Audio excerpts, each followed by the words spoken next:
Great friends, இது பார்த்தீங்கன்னா Maruti shift. இது 2016 மாடலு. இந்த வண்டியில் என்ன ப்ராப்ளம்னு பார்த்தீங்கன்னா, உங்களுக்கு வண்டி லேட் ஸ்டார்டிங்கு. நான் இந்த வண்டியில் இப்போ உங்களுக்கு ஃபால்ட்டோட காட்டுறேன். ஃப்ரெண்ட்ஸ், இப்போ நான் வண்டி ஸ்டார்ட் பண்ணுறோம் பாருங்கள்.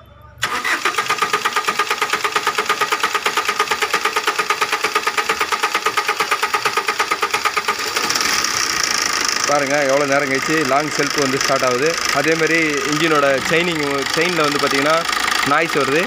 இன்ஜினோட பர்ஃபார்மன்ஸில் பார்த்தீங்கன்னா ஒரு அம்மிங் நாய்ஸ் வருது. அதுதான் இதில் கம்ப்ளைண்ட்டு.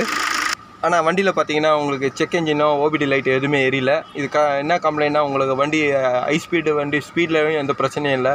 ஆனால் ஓபிடி லைட்டு எரியும் போது வந்து பார்த்திங்கன்னா இன்ஜின் அதுக்கப்புறம் லாங் ஸ்டார்டிங் இந்த கம்ப்ளைண்ட் வருது. நான் இதுதான் இந்த வீடியோவில் போடுறேன்.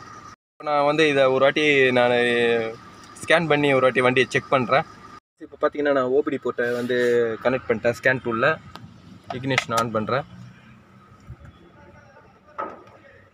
இப்போது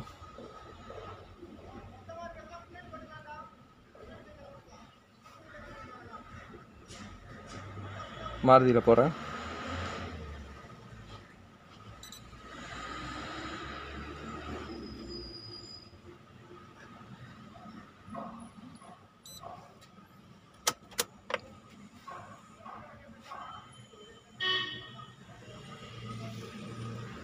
ஷிஃப்ட் டிசைர் இது, என்ஜின் கண்ட்ரோல் இது ஃபியூல் வந்து டீசலு. இப்போ ரீடு ஃபால்ட்டு போகிறேன். ஆனால் பார்த்தீங்கன்னா வண்டியில் எந்த ஒரு ஃபால்ட்டும் கிடையாது. இப்போ நான் வண்டியை ஸ்டார்ட் பண்ணுறேன். இப்போ லேட் ஸ்டார்டிங் வருது. அதனால் வந்து நான் டேட்டா ஸ்ட்ரீம் போகிறேன்.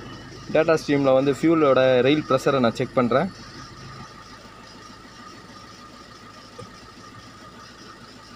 ஃபியூலோட ரெயில் ப்ரெஷர் பார்த்தீங்கன்னா அதாவது 4800 இருக்குது. இது பிஎஸ்ஐயில் இருக்குது. பிஎஸ்ஐயை நீங்கள் பாராக கன்வெர்ட் பண்ணனா இதுலேருந்து ஒரு 14 வந்து நீங்கள் டிவைட் பண்ணணும். அதாவது ஒரு பார் வந்து 14 பிஎஸ்ஐ. அப்போ நீங்கள் இதில் 14 பார்த்தீங்கன்னா கூட இதில் என்ன எவ்வளோ வரும்னு பார்த்தீங்கன்னா உங்களுக்கு 300க்கு மேலே தான் வருது. இதுக்கு வந்து உங்களுக்கு 175-200 வந்ததுனாவே 175-200 வந்ததுனாவே இது கரெக்டாகுதுன்னு அர்த்தம். இப்போ உங்களுக்கு ப்ரெஷர் வந்து கரெக்டாகுது பாருங்கள். அதே மாதிரி ஆக்சிலேட்டர் கொடுக்குறேன், ப்ரெஷர் வந்து இன்க்ரீஸ் ஆகுது. அப்போ பம்போ உங்களுக்கு இன்ஜெக்டர் எதுவும் கம்ப்ளைண்ட் கிடையாது. இப்போ நான் உங்களுக்கு டைமிங் செயின் தான் எனக்கு டவுட்டாக இருக்குது. நான் இப்போ டைமிங் செயினை வந்து நான் செக் பண்ணி பார்க்குறேன். ஃப்ரெண்ட்ஸ், அதே மாதிரி உங்களுக்கு இதில் டைமிங்கோட ப்ராப்ளம் இருக்கிற மாதிரி தெரியுது. ஏன்னா வண்டியோட ஐட்லிங்கில் பார்த்தீங்கன்னா வண்டிக்கு உள்ளே பார்த்தீங்கன்னா ஒரு அம்மிங் சவுண்டு வருது. அதாவது என்ஜினோட அம்மிங் சவுண்டு தான். அதனால் நான் இப்போ டைமிங்கோட செயின் தான் எனக்கு டவுட்டு கன்ஃபார்மாக இருக்குது. அதனால் டைமிங் செயின்லேயே உங்களுக்கு அதிகமான சவுண்டு வருது. அதனால் இதை நான் டைமிங் செயினை கழட்டி செக் பண்ணுறேன். இப்போ பார்த்தீங்கன்னா நான் ஆயில் சம்பை தான் ரிமூவ் பண்ணுறேன். ஆயில் சம்பு ரிமூவ் பண்ணதுக்கப்புறம் பார்த்தீங்கன்னா இன்ஜின் புள்ளி பெல்ட்டு எல்லாம் ரிமூவ் பண்ணி நான் டைமிங் கேஸோட கவரை கழட்டுறேன். இப்போ அது கழட்டினா தான் டைமிங் கேஸை கழட்ட முடியும். இப்போ இது பார்த்தீங்கன்னா எவ்வளோ ஆயில் லீக் இருக்குது பாருங்கள். டைமிங் கேஸ்லலாம் பாருங்கள் ஃபுல்லாக ஆயில் லீக் இருக்குது. இப்போ நான் இதை ஃபால்ட்டும் கூட சேர்த்து அட்டன் பண்ண போகிறேன். அதேமாரி இன்ஜின் ஆயில் பாருங்கள் உங்களுக்கு எவ்வளோ தார் மாதிரி ஆகிட்டு இருக்குது பாருங்கள். இது கரெக்டாக இதுவும் அவங்க ஆயிலை சரியாக மெயின்டைன் பண்ணல. அதேமாதிரி கிராங்க் கேஸில் பாருங்கள் பாருங்க. எப்போவுமே இந்த மாதிரி உங்களுக்கு மெயின்டெனன்ஸ் கம்மியாக இருக்கும்போது என்னென்னா ஃபஸ்ட்டு உங்களுக்கு எது டேமேஜ் ஆகும்னா செயின் தான். உங்களுக்கு இந்த வண்டியில் அதுதான் டேமேஜ் ஆகிட்டுருக்கு. இப்போ நான் செயினை பார்க்குறேன்.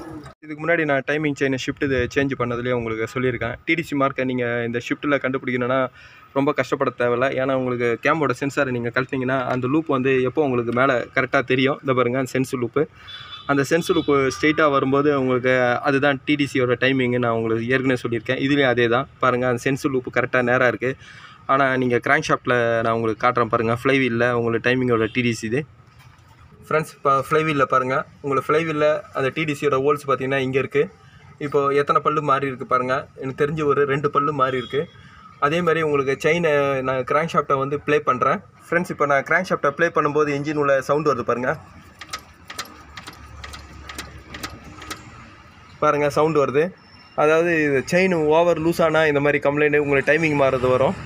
எப்போவுமே உங்களுக்கு டைமிங் வந்து அக்யூரேட்டாக இல்லைனா உங்களுக்கு லாங் ஸ்டார்டிங் தான் வரும். இப்போ நான் உங்களுக்கு டைமிங் செயினை கழட்டிட்டு காட்டுறேன்.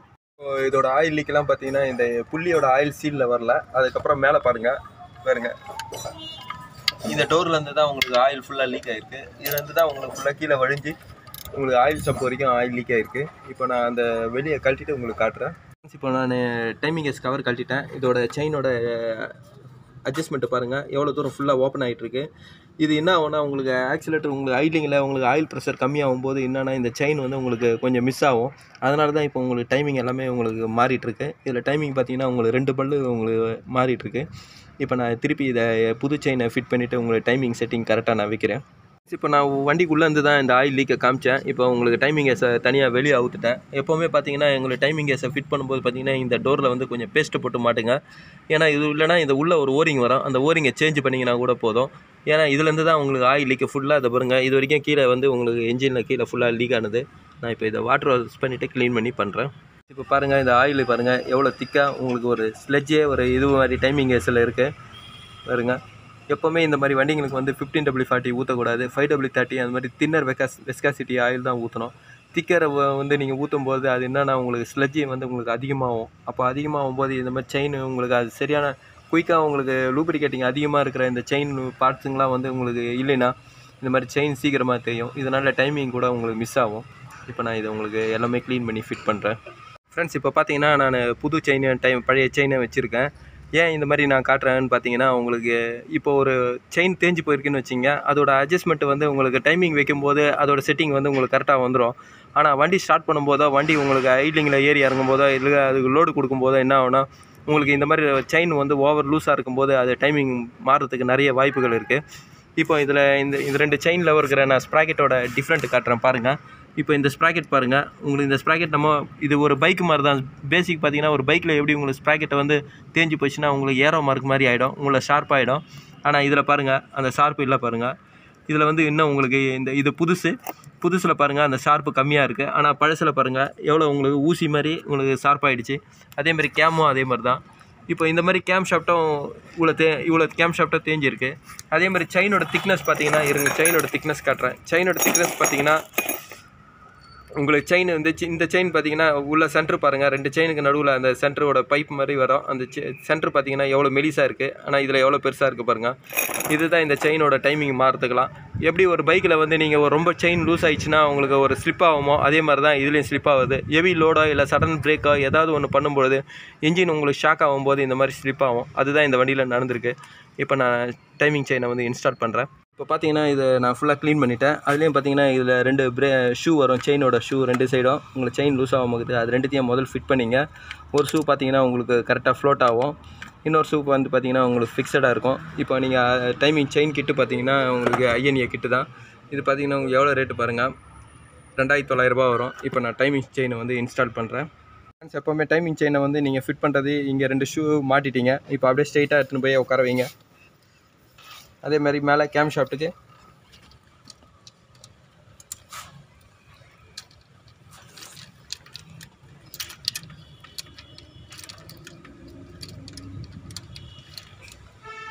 ஃப்ரெண்ட்ஸ் அப்படியே செட்டாக எடுத்துன்னு போய் கீழே கிராங்க் ஷாஃப்ட்டில் மாட்டிங்க. அதே மாதிரி மேலே கேம் ஷாஃப்ட்டில் ஃபிட் பண்ணிங்க. இப்போ பாருங்கள் கரெக்டாக செட்டிங் இருக்குது. இது எப்போவுமே பாருங்கள் ஃப்ரீயாக உங்களுக்கு ரொட்டேஷன் ஆகும்போது உங்களுக்கு கரெக்டாக அந்த ஷூவோட கைடில் இருக்கணும். அதை நீங்கள் பார்த்துங்க. எப்போவுமே இது மேலே இருக்கிற எந்த போல்ட்டும் இப்போ டைட் பண்ணாதீங்க. ஏன்னா அது எல்லாமே டைமிங் வச்ச பிறகு நம்ம டைட் பண்ணிக்கலாம். இப்போ பாருங்கள் ஃப்ரீயாக செட்டிங் பண்ணிட்டேன்.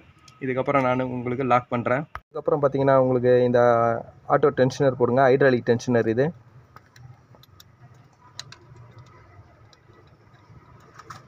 இப்போ பார்த்தீங்கன்னா நான் இதை எதுவுமே லாக் பண்ணல. இங்கே பாருங்கள் எல்லா போல்ட்டும் லூஸாக தான் வச்சுருக்கிறேன். இப்போ உங்களுக்கு டைமிங் இந்த செயினை வந்து நான் டென்ஷன் பண்ணுறேன். இப்போ டென்ஷன் பண்ணிவிட்டேன். இப்போ பார்த்தீங்கன்னா இதோட அட்ஜஸ்ட்மெண்ட் எவ்வளோ இருக்குது பாருங்கள். உங்களுக்கு கம்மியாக தான் இருக்குது. இதே உங்களுக்கு பழைய செயினில் பார்த்தீங்கன்னா உங்களுக்கு 1 இன்ச்சு 1.25 இன்ச்சு இருந்தது. இப்போது டைமிங்கு செயினை ஃபிட் பண்ணும்போது பார்த்தீங்கன்னா அதோட ஷூவில் கரெக்டாக உட்காருதான்னு பார்த்துங்க. இந்த சைடும் ஷூவில் கரெக்டாக உட்காருதான்னு பார்த்துங்க. அப்போ தான் இதோட கரெக்டாக செட்டிங் வரும். இப்போ இது கரெக்டான செட்டிங் இருக்குது. இப்போ இதுக்கப்புறம் வந்து நான் உங்களுக்கு கேமையும் கிராங்க் ஷாஃப்ட்டையும் உங்களுக்கு கவர் போட்டு தான் டைட் பண்ணணும். இப்போ நான் உங்களுக்கு கேமை டைட் பண்ணுறேன். இப்போ கேமோட லூப் பாருங்கள் கரெக்டாக இருக்குது. உங்களுக்கு இது பழைய இதில் பார்த்தீங்கன்னா ரொம்ப மாறி இருந்தது. இப்போ இது கேமோட லாக் பார்த்தீங்கன்னா உங்களுக்கு இங்கே தான் வரும் பாருங்கள். இந்த இடத்துல தான் வரும். அதில் லாக் பார்த்தீங்கன்னா உங்களுக்கு இதே மாதிரி தான் ஸ்லாட் இப்போ உள்ளே இருக்கும். ஏற்கனவே நான் டைமிங் வீடியோலாம் போட்டிருக்கேன், அதுலேயும் பாருங்கள். அதேமாதிரி இப்போ கிராங்க் ஷாஃப்ட்டில் உங்களுக்கு காட்டுறேன். ஃப்ரெண்ட்ஸ் இப்போ கிராங்க் ஷாஃப்ட்டில் பார்த்தீங்கன்னா இந்த இடம் தான், இந்த ஹோல்ஸ் தான் உங்களுக்கு டைமிங் TDCக்கு. இப்போ நான் எல்லாமே கரெக்டாக இருக்குது. இப்போ டைமிங் கேஸை போட்டு உங்களுக்கு புள்ளியோட ஆயில் பம்ப் ஃப்ளாஞ்சை போட்டால் தான் இது டைமிங் கரெக்டாக செட்டிங் வரும். இந்த ஆயில் லீக்கான இந்த டைமிங் கேஸோட சின்ன கவரோட இண்டிகேஷன் கவர் தான் இது. இந்த கவருக்கு நான் இப்போ பேஸ்ட்டை போட்டு டைட் பண்ணுறேன். ஏன்னா ஆயில் லீக் இதுலேருந்து தான் ஆச்சு. அதனால தான் இப்போ நான் பேஸ்ட்டு போட்டிருக்கேன். ஃப்ரெண்ட்ஸ் இப்போ பார்த்தீங்கன்னா நான் வண்டியை நான் ஃபுல்லாக டைமிங் இதெல்லாம் ரெடி பண்ணிட்டேன். இப்போ உங்களுக்கு என்ஜினோட டைமிங் கரெக்டாக வச்சேன். இப்போ நான் வண்டியை உங்களுக்கு ஸ்டார்ட் பண்ணுறேன் பாருங்கள்.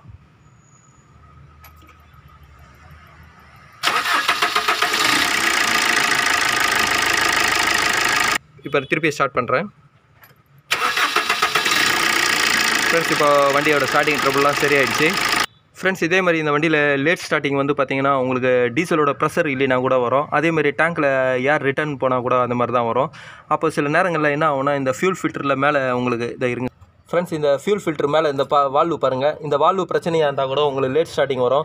இந்த வால்வு ப்ராப்ளம் வந்தால் உங்களுக்கு டேங்க்கில் வந்து ஏர் போய் ரிட்டர்ன் திருப்பி ஏர் இறங்கிடும். அதனால கூட இந்த வண்டியில் ஏர் லாக் ஆகி ஸ்டார்டிங் ட்ரபிள் வரும். அதிகமான கம்ப்ளைண்ட் பார்த்தீங்கன்னா இந்த வால்வில் தான் வரும். இந்த வால்வு தான் அதிகமாக இந்த மாதிரி ஏர் லாக் ப்ராப்ளம் வரும். அதே மாதிரி இதில் பார்த்தீங்கன்னா உங்களுக்கு ரெகுலேட்டர் இதிலலாம் வந்து பார்த்தீங்கன்னா கம்ப்ளைண்ட் வராது. அதிகபட்சம் உங்களுக்கு இந்த டைப் மோட்ரு இப்போ வர நியூ மாடலில் வந்து பார்த்தீங்கன்னா மீட்டரிங் வால்வு யூனிட்ரு அதிலெல்லாம் கம்ப்ளைண்ட் தெரியும். ஆனால் இந்த ஓல்டு மாடல் வண்டிகள்லாம் பார்த்தீங்கன்னா இதில் எதுவும் கம்ப்ளைண்ட் வராது. டேங்கோட இந்த ரிட்டர்ன் வால்வில் இல்லைனா டேங்கோட மோட்ரு எதனா அடைச்சிக்கிச்சுனா தான் இந்த மாதிரி கம்ப்ளைண்ட் வரும். ஃப்ரெண்ட்ஸ் இந்த மாதிரி வீடியோ உங்களுக்கு பிடிச்சிச்சுன்னா லைக் பண்ணுங்கள், ஷேர் பண்ணுங்கள். Thank you friends.